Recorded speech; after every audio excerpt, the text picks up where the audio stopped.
Hi Tere, young scientists. Today we are going to learn all about the water cycle.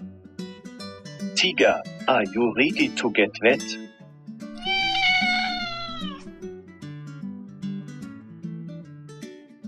Did you know that water makes up around 71% of the Earth's surface?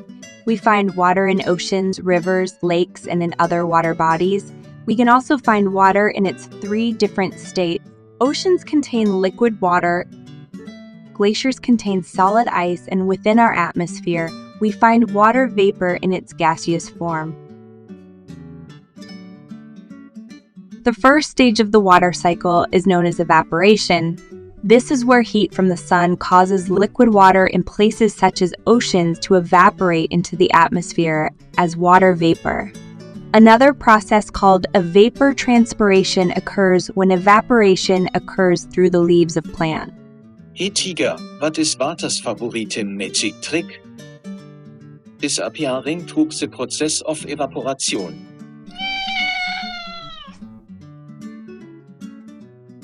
The next stage of the water cycle is called condensation.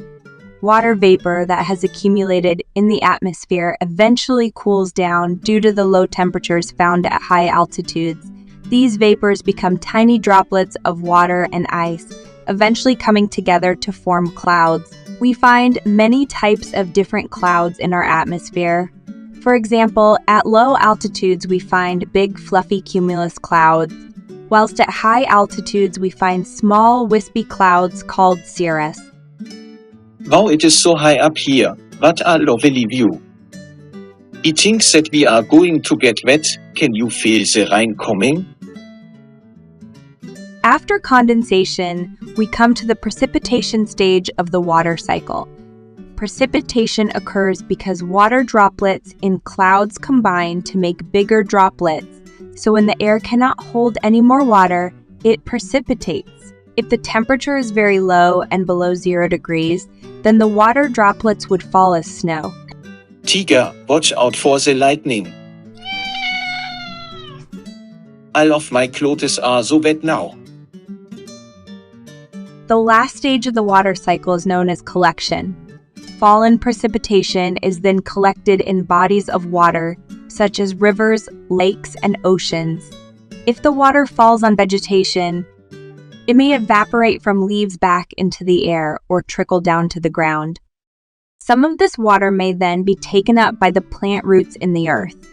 In cold climates, the precipitation may build up on land as snow, ice, or glaciers. If temperatures rise, the ice will melt to liquid water and then soak into the ground or flow into rivers or the ocean. Wow, it was so interesting to find out about how water travels around the Earth. Tiger, let's go back to the laboratory so that we can draw out properly. If you are a teacher, please click on the link in the description box below to download a free worksheet on the water cycle. Please also visit www.sciencepowerpoints.com for fun, interactive science PowerPoints. Thank you for watching and see you in the next video.